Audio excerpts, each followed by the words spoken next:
Salam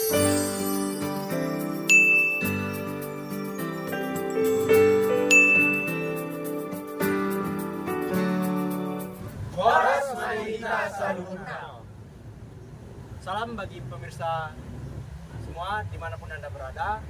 Di sini kami akan membahas tentang etnis Batak Toba. Selamat menyaksikan. Faras, Bupati Madiriko, Alma Namargoar, Denayar Stefani Saragi. Di sini saya akan membahas tentang sejarah Batak Toba. Menurut sejarah, di kalangan bangsa Batak, terutama di bangsa Batak Toba, tempat perkampungan leluhur yang pertama yaitu berada di tepi Danau Toba, sepanjang mula-mula di kaki gunung Pusuk Buhit, Panguburan Pulau Samosir. Di tempat inilah keturunannya menyebar, mula-mula hanya di daerah sekitar, kemudian menyeluruh ke seluruh penjuru tanah Batak. Suku bangsa Batak, terutama Batak Toba, beranggapan bahwa mereka berasal dari satu nenek moyang atau genealogis yang sama, yaitu dari raja yang sering disebut dengan Mula Jadi Nabolon. Raja Batak dahulu kala ada 3 orang. Yang pertama adalah Guru Tatea atau Guru Setia, yang kedua adalah Raja Bulan, yang ketiga adalah Guru Isamboan. Selama beberapa abad lamanya, pergaulan mereka dengan suku-suku di Indonesia sangat terbatas. Tapi di kemudian hari, ada keanekaragaman di suku bangsa tersebut. Orang Batak tidak pernah mengatakan bahwa mereka itu adalah suku Batak, tetapi dengan bangsa Batak. Karena mereka memiliki daerah tersendiri atau yang sering disebut dengan Tano Batak, memiliki bahasa sendiri, memiliki tulisan dan huruf tersendiri, serta memiliki budaya yang sangat khas. Dapat dikatakan bahwa seluruh bangsa Batak itu bersaudara, dikarenakan mereka berasal dari satu nenek moyang yang sama yang menurunkan suku tersebut. Untuk mengetahui hubungan kekerabatan antar seorang dengan yang lainnya, ada istilah leluhur yang sering disebut dengan marta rombo atau martutur dengan marga. Menurut bangsa Batak, marga ini sangat penting, dikarenakan orang Batak tidak dipanggil dengan nama, tapi dengan marganya sendiri. Bagi orang Batak, marga memiliki 3 manfaat, yaitu untuk mengatur tata cara keadatan, mengatur tata cara kekeluargaan, dan yang ketiga adalah mengatur tata cara kekeluargaan. Marga menjadi alat penghubung bagi satu sama lain bagi bangsa Batak, yang bersifat unilateral patrilineal, yang artinya sesama bangsa Batak yang memiliki marga yang sama tidak boleh saling mengawini. Masyarakat Toba memiliki sistem sosial budaya yang khas yang disebut dengan Dalihan Natolu. Dalihan Natolu merupakan ikatan kekerabatan antar adat istiadat suku Batak. Natolu sering juga disebut dengan Tengkunan Tiga, yang artinya ungkapan yang menyatakan kesatuan hubungan kekeluargaan pada suku Batak tersebut. Horas Madihita Salbutna, Au Namargoar Lydia Ginting. Di sini saya akan menjelaskan tentang unsur Dalihan Natolu dalam masyarakat Batak Toba. Yang pertama, dongan tugu atau temas marga. Dongan tugu atau temas marga adalah untuk menjalankan maupun menerima adat. Dongan tugu memegang tanggung jawab dalam melaksanakan pekerjaan adat tersebut. Pekerjaan adat tersebut disebut sebagai tuan rumah dari pesta adat. Yang kedua adalah hula-hula, orang tua atau mertua. Hula-hula adalah gadis atau istri yang dihormati karena dianggap mempunyai kedudukan yang tinggi, yang mempunyai kewajiban dan hak untuk memberkati pada saat pelaksanaan suatu pekerjaan ada karena kedudukannya dihormati dalam pekerjaan adat tersebut. Yang ketiga adalah boru, keluarga dari pihak menantu laki-laki. Boru adalah kelompok si penerima boru. Yang tergolong kepada boru adalah hela atau suami boru. Pihak keluarga dari hela termasuk orang tua dan keturunannya yang bertugas mempersiapkan dan menyediakan keperluan dari suatu pekerjaan adat atau pesta dari perangkat sampai dengan makanannya. Salah satu fungsi Dalihan Natolu adalah untuk menyelesaikan dan mendamaikan perselisihan di antara suami istri, di antara saudara, kakak beradik, dan kerabat. Sekian dari saya, Horas. Horas, Au Namargoar Aryuna Lamindus Tepung. Pada kali ini saya akan membahas tentang teknik vokal tradisi etnis Batak Toba, yaitu andung. Pertama, perlu kita ketahui bahwa melodi andung itu tidak memiliki komposisi yang menetap, atau bisa juga dikatakan dengan tidak terlalu beraturan. Namun, dalam andung terdapat 5 jenis komposisi yang bisa kita gunakan dalam berandung. Yang pertama itu repetitif. Repetitif ini adalah pengulangan atau bentuk nyanyian yang diulang. Yang kedua, iteratif. Bentuk nyanyian yang menggunakan melodi kecil dengan pengulangan pada setiap nyanyiannya. Yang ketiga yaitu reverting. Reverting ini adalah bentuk nyanyian yang mengulang frase pertama karena adanya kekeliruan. Yang keempat yaitu progresif. Bentuk nyanyian yang selalu berubah dengan melodi baru. Yang kelima ada stropik. Stropik adalah nyanyian yang diulang dengan bentuk sama, akan tetapi memiliki lirik yang baru. Andung mempunyai syair atau nyanyian dengan bahasa yang berbeda dengan bahasa sehari-hari. Di sini selanjutnya kita akan membahas tentang fungsi vokal. Fungsi vokal tradisi etnis Batak Toba secara umum ada 6 fungsi, yaitu yang pertama sebagai sarana upacara adat atau ritual, yang kedua pengiring tarian, yang ketiga sarana hiburan, yang keempat sarana komunikasi, yang kelima sarana pengungkapan diri, dan yang terakhir yaitu sarana ekonomi atau sebagai pekerjaan. Dalam musik vokal tradisional, pengklasifikasiannya ditentukan oleh kegunaan dan tujuan lagu tersebut, dilihat dari liriknya. Band Pasarip membuat pembagian terhadap musik vokal tersebut. Dalam Batak Toba, dia membuatnya menjadi 8, yaitu yang pertama, Ende Mandidek yang berfungsi untuk menidurkan anak. Yang kedua, Ende Sipaingot. Dalam musik vokal tradisional, etnis Batak Toba memiliki 8 pengklasifikasian yang dibuat oleh band Pasarip. Yang pertama yaitu Ende Mandidek yang berfungsi sebagai penidur anak. Yang kedua, Ende Sipaingot yang berisi pesan kepada anak atau putri di saat pernikahan. Ketiga, ada Ende Pergaulan. Ende Pergaulan ini dinyanyikan oleh kaum muda budi pada malam hari. Yang keempat ada Ende Tumba.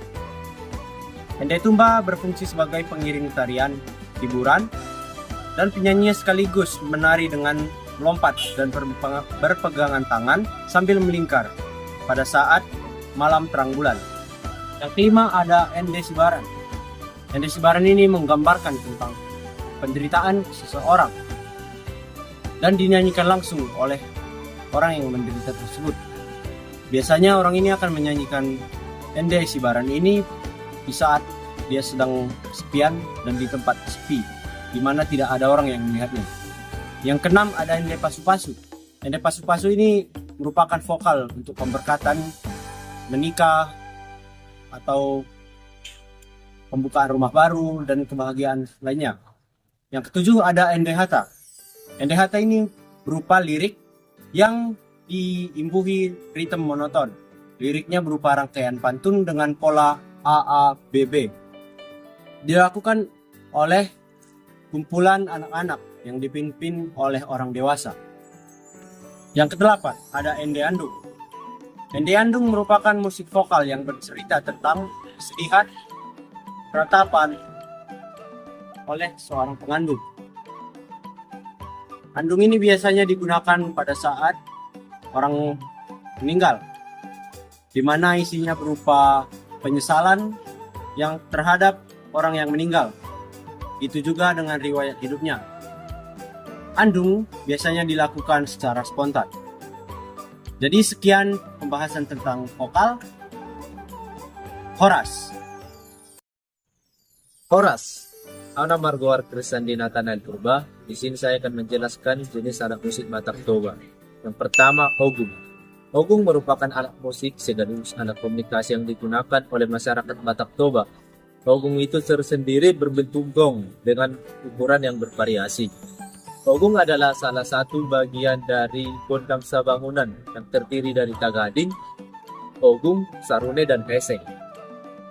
Ogung biasa dipakai untuk acara adat seperti upacara meninggal orang tua yang sudah punya cicit atau sering disebut dengan acara sahur matua. Yang kedua, garantung. Garantung merupakan alat musik tradisional Batak Toba yang dimana alat musik ini terbuat dari kayu dan bentuknya ditata rapi kotak-kotak atau batang-batang yang mengeluarkan nada. Alat musik kerantung memiliki susunan yang terdiri dari 7 wilayah nada tersusun rapi dan digantung di atas kotak, kegunaannya sebagai resonator. Kerantung juga terkenal sebagai penstabil ritme, kemudian di setiap lagu-lagu tertentu dengan menggunakannya dengan teknik memalu. Ketiga, sarune bolon. Sarune bolon adalah alat musik tiup yang paling besar yang terdapat pada masyarakat Batak Toba, di mana alat musik ini digunakan dalam ensemble gondang bolon. Sarune bolon dalam ensemble berfungsi sebagai pembawa melodi utama. Dalam ensemble gondang bolon, biasanya dimainkan hanya satu buah saja. Pemainnya disebut parsarune. Teknik bermain alat musik sarune ini adalah dengan menggunakan istilah marsiluak kosa, yang artinya seorang pemain sarune dapat melakukan tiupan tanpa putus-putus dengan mengatur pernapasan. Keempat, gondang.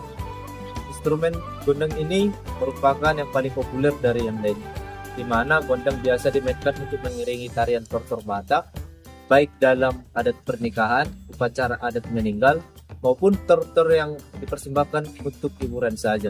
Yang kelima, taganing.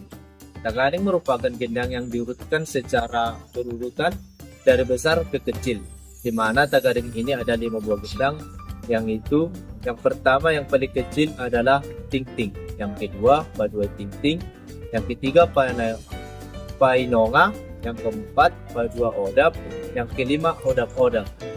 Alat musik khas suku Batak Toba ini memiliki bunyi nada yang berbeda dari 5 jenis bunyi gendang yang disusun secara berurutan. Cara memainkan alat musik ini dengan cara dipukul menggunakan palu-palu. Yang keenam, asapi. Asapi merupakan alat musik tradisional Batak Toba yang dimainkan dengan cara dipetik. Akan tetapi, asapi ini tidak memiliki fret seperti gitar. Asapi pada umumnya berbentuk seperti solu atau sampan atau geram. Yang ketujuh, tulila.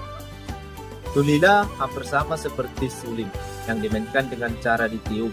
Tetapi tulila memiliki 2 lubang nada yang di sisi kanan dan 2 buah lubang nada di sebelah kiri, dan mempunyai 1 buah lubang tiup di tengah. Suling dan tulila sama-sama terbuat dari bambu. Untuk ukuran suling lebih panjang daripada tulila. 8. Pesek. Pesek adalah salah satu alat musik Batak Toba yang memiliki peran sebagai instrumen pembawa tempo atau penyimpan dasar, yang terbuat dari pecahan logam atau besi dan kadang-kadang dipukul dengan botol kosong.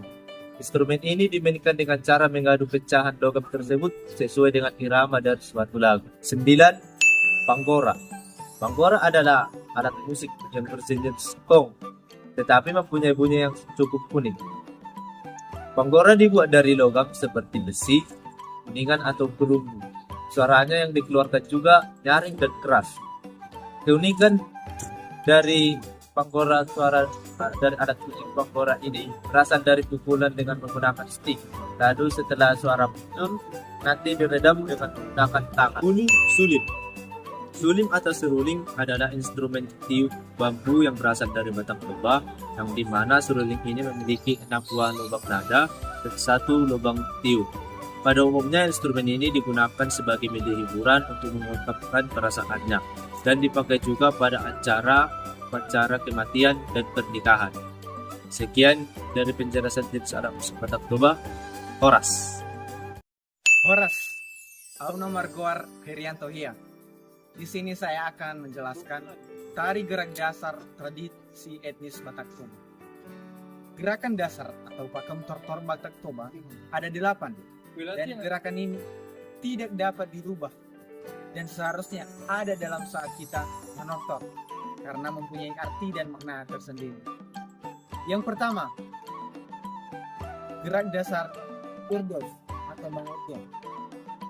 Gerakan ini melambangkan sifat dan karakter orang Batak yang patuh, sopan, serta orang yang rajin dan mudah diatur. Kedua, tortor mula-mula. Gerakan ini melambangkan permulaan dari setiap yang kita lakukan. diawali dari hati yang bersih, tulus, dan ikhlas agar berkat itu diberikan kepada kita oleh Maha Yang Kuasa. Ketiga, Tortor Somba. Gerakan ini memiliki makna, yaitu menghormati Tuhan yang Maha Kuasa, menghormati raja-raja, dan menghormati roh-roh leluhur kita. Alam semesta yang harus kita hormati, karena apabila kita menghormati mereka, kita akan selalu dilindungi dan diberkati dimanapun kita berada. 4.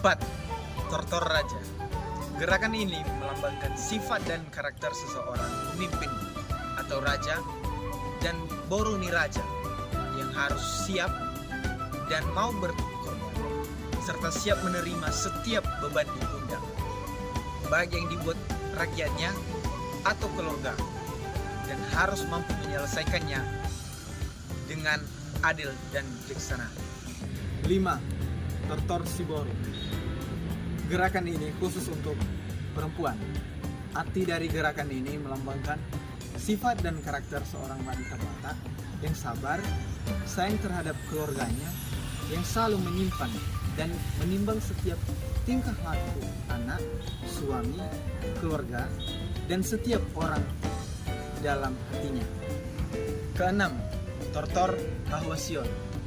Gerakan ini khusus untuk laki-laki. Arti dari gerakan ini melambangkan sifat seorang kepala rumah tangga atau pemimpin dalam orang Batak yang harus adil dan bijaksana dalam memimpin rumah tangga, tidak membeda-bedakan kasih sayang dalam keluarga, tidak tinggi hati, rendah hati, dan dapat menjadi panutan di hadapan masyarakat. 7. Tortor Manersen. Gerakan ini biasanya khusus untuk perempuan. Arti dari gerakan ini melambangkan kebersamaan wanita pada suku Batak Toba, baik di adat serta dalam bekerja, saling tolong menolong agar mendapat berkat dari Tuhan yang Maha Kuasa. 8. Tortor Paspasu. Gerakan ini melambangkan pemberian berkat oleh Tuhan yang Maha Kuasa melalui penyampaian raja atau hula-hula atau tulang orang tua yang lebih tua dari kita agar kita mendapatkan apa yang kita inginkan, baik itu kebahagiaan, keturunan, dan rezeki, dan selalu dilindungi oleh Tuhan yang Maha Kuasa dimanapun kita berada. Itulah penjelasan dari saya. Sekian dan terima kasih. Horas!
Masat Pakistani Ari Sai Horas Madi Iring Tuan Ganu Pari pupuk, saya pupukin lagi-lagi. Saya orang bertumbuh, urut orang jalan kaki. Kalau mau hidup, turun batak naro, pinar sitaro abi alidongan. Asa potro ada mangdai nangi mangara muti sasudena di roa malidongan. Nang di dia peho, buru batak mabo, asa iya sasudena naro. Saya dinggan ma, saya horas ma, saya horas, buru dirajai.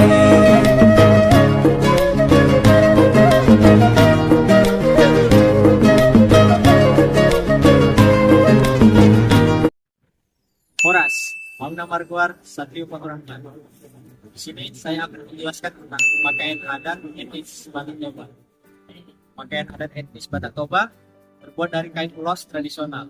Pakaian adat etnis Batak Toba pada laki-laki di bagian atas disebut ampe-ampe dan bagian bawah disebut simpon. Sementara pada perempuan bagian atas disebut koba-koba, disebut kain. Kain ulos tradisional biasanya terbuat dari benang kapas dan pewarna alami. Warna biru terbuat dari tanaman indigo, warna merah terbuat dari kayu secak dan kuning terbuat dari kunyit, dan warna hitam terbuat dari campuran tanaman indigo dan mengkudu, dan warna hijau dari campuran kunyit dan indigo. Selanjutnya pada baju adat Batak perempuan. Baju adat Batak perempuan menggunakan bayang hitam khas dan menggunakan ulos kain kotak sebagai selendang dan rok. Dan pada pakaian adat laki-laki menggunakan sarung panjang hitam, menggunakan ulos kain kotak sebagai selendang, bondin yang terbuat dari ulos sebagai tandika, dan seba-seba yang dikarkan dan bukti. Pada etnis Batak Toba terdapat banyak sekali jenis ulos. Beberapa di antaranya adalah ulos kaki otak, ulos kuku, ulos anta-anta, tang maratur, dan juga ulos mandiri. Beberapa jenis ulos lainnya. Horas, Auna Marguar Johannes. Pada kesempatan kali ini saya akan menjelaskan tentang rumah adat Batak Toba. Rumah adat Batak Toba memiliki fungsi utama. Fungsi utamanya ialah sebagai tempat tinggal. Lalu ia memiliki fungsi adat sebagai tempat upacara. Rumah adat Batak Toba dahulunya ditempati oleh para raja Batak Toba. Dulu rumah ini dapat dihuni 4-6 anggota keluarga. Lalu rumah adat Batak Toba memiliki ragam jenis. Rumah adat Batak Toba pada dasarnya dibangun 1,75 meter di atas tanah, berbentuk persegi panjang dan terbuat dari kayu. Di bawah tempat rumah adat Batak Toba dijadikan sebagai tempat peternakan. Lalu ada 2 pintu di dalam rumah Batak Toba. Lalu di dalam rumah adat Batak Toba kita harus tunduk untuk memasuki rumah tersebut. Mengapa? Tentu sebagai tanda makna kita menghormati pemilik rumah tersebut. Selanjutnya kita akan melanjutkan bagian ruangan rumah adat Batak Toba. Jabubong. Jabubong biasanya dapat di sudut belakang rumah. Jabubong biasanya dihuni oleh anggota tertinggi keluarga. Yang kedua, jabu soding. Jabu soding biasanya dihuni oleh anggota keluarga yang perempuan yang sudah menikah namun belum memiliki rumah. Jabu tiga, jabu suhat. Jabu suhat biasanya dihuni oleh lelaki tertua yang sudah menikah. Keempat, seplen. Biasanya dihuni oleh para tamu. Bagian saya akan dilanjutkan oleh kawan saya yang bernama Jeremy. Horas, Auna Marguar Jeremy Armando Nixia. Di sini saya akan melanjutkan penjelasan dari teman saya mengenai rumah adat etnis Batak Toba. Perlu diketahui bahwa setiap rumah adat etnis Batak Toba memiliki dapurnya sendiri di bagian belakang dalam jenis bangunan tambahan. Kemudian, di antara kedua deretan bangunan rumah merupakan daerah netral yang disebut danau. Fungsi danau adalah sebagai tempat bermusyawarah. Kemudian, rumah yang pada dasarnya paling banyak dekorasi atau hiasan disebut gorga. Hiasan lain yang dikenal adalah motif masis nipahu dan rotan bedul. Kemudian rumah tradisional etnis Batak Toba didasarkan pada 2 pengoperasiannya. Yang pertama, rumah yang dipakai sebagai penampung rumah tangga, dan kemudian rumah ini digunakan sebagai tempat penyimpanan atau lumbung atau juga disebut rumah sopo. Kemudian juga terdapat berbagai makna kehidupan pada rumah Batak. Kemudian rumah tradisional Batak Toba didasarkan pada pengoperasiannya yang dapat dibedakan menjadi 2. Yang pertama, rumah yang digunakan untuk penampungan rumah tangga disebut rumah, dan sebagai rumah yang digunakan sebagai tempat penyimpanan atau lumbung yang dikenal sebagai sopo. Pasokan yang disimpan ini termasuk kayu bangunan dengan pilar-pilar besar dan kokoh, kemudian dinding terbuat dari papan, lantai juga dari papan, sedangkan atap terbuat dari serat.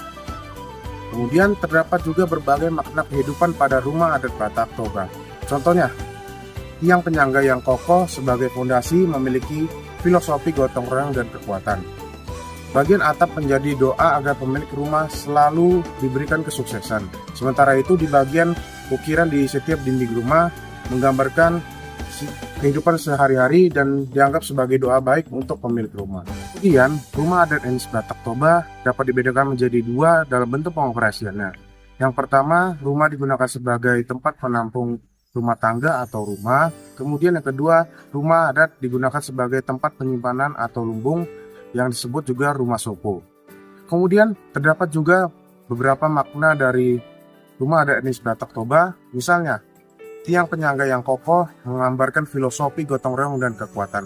Kemudian di bagian atap menggambarkan doa kepada si pemilik rumah. Kemudian di bagian ukiran atau hiasan di dinding-dinding rumah merupakan doa baik bagi si pemilik rumah. Setelah itu, terdapat juga arti dari tiap lantai rumah adat etnis Batak Toba. Misalnya, di bagian bawah mengingatkan manusia akan kematian. Kemudian di bagian tengah menggambarkan kehidupan manusia sehari-hari, dan di bagian atas mengenai dunia para dewa. Kemudian pola red pada dinding memberitahukan manusia akan hidup yang saling membutuhkan. Manusia diingatkan agar selalu memahami perannya di dunia dan saling menghormati. Salah satu dari filosofi rumah adat Batak dari sisi atapnya yang melengkung melambangkan potensi masa depan yang lebih baik. Sekian dari penjelasan saya, terima kasih. Horas Madihita Saluhutna, Margoar Joshua Saragi. Di sini saya akan menjelaskan mengenai jenis-jenis makanan etnis Batak Toba. Yang pertama saya akan menjelaskan tentang ikan arsik. Ikan arsik yaitu makanan khas dari Batak Toba yang digemari oleh masyarakat Batak Toba. Ikan ini biasanya disajikan di pernikahan dan lain-lain. Dan ikan ini biasanya disajikan dalam bentuk gancil. Contohnya 1, 3, dan 5. Dan ikan arsik ini memiliki arti yaitu memberkati. Dan juga ada pepatah yang mengatakan Deke nasabulan pitonghina, yang berarti memberkati. Kedua, saya akan menjelaskan tentang Deke naniura ataupun ikan naniura. Masakan ini digemari oleh masyarakat Batak Toba. Dan masakan ini tidak dimasak secara langsung, namun dimasak dengan bumbu atau masak dengan bumbu-bumbu. Dan masakan ini biasanya disajikan di acara letakkan batu pertama ataupun memasuki rumah baru. Ketiga yaitu Deke natinombur ataupun ikan natinombur. Masakan ini sangat digemari oleh masyarakat Batak Toba. Deke natinombur diambil dari kata tombur yang berarti dibumbui atau diari oleh bumbu.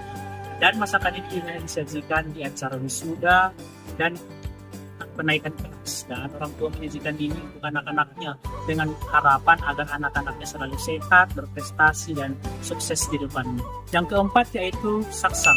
Saksang ini merupakan makanan yang biasanya disajikan di acara-acara syukuran Batak Toba. Dan saksang ini memiliki rempah-rempah yang bervariasi yang ditumbuk secara beramai-ramai ataupun bergotong royong. Saksang terbagi menjadi dua bagian yaitu namargota dan non-margota. Namargota yaitu saksang yang disajikan untuk beragama Kristen dan non-Pentakosta, karena saksang itu terbuat dari daging babi. Sedangkan non-margota biasanya disajikan untuk agama Muslim dan Pentakosta, dan saksangnya terbuat dari daging ayam. Yang kelima yaitu itak burbur. Itak burbur ini adalah beras yang ditumbuk ataupun diudah, lalu dipohul ataupun digenggam, lalu disajikan di piring pinggan. Dan itak burbur ini biasanya disajikan di acara-acara khusus seperti martio, yang berarti berdoa kepada leluhur, dan mangelek tondi ataupun cukro agar memberikan kesehatan dan kenyamanan untuk leluhur. Itu itak inopingan, ulang lagi. Yang terakhir yaitu itak inopingan. Itak inopingan merupakan makanan khas dan dulunya Pinapingan ini dibuat untuk ritual adat seperti Wangi Toba. Dan filosofi Pinapingan ini yaitu khas yang tadi sipir nikondi yang berarti kuat roh dan kuat jasmani.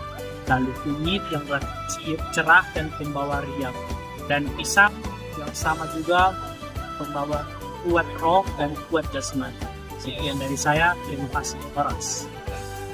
Terima kasih telah menyaksikan video kami. Horas, horas, horas.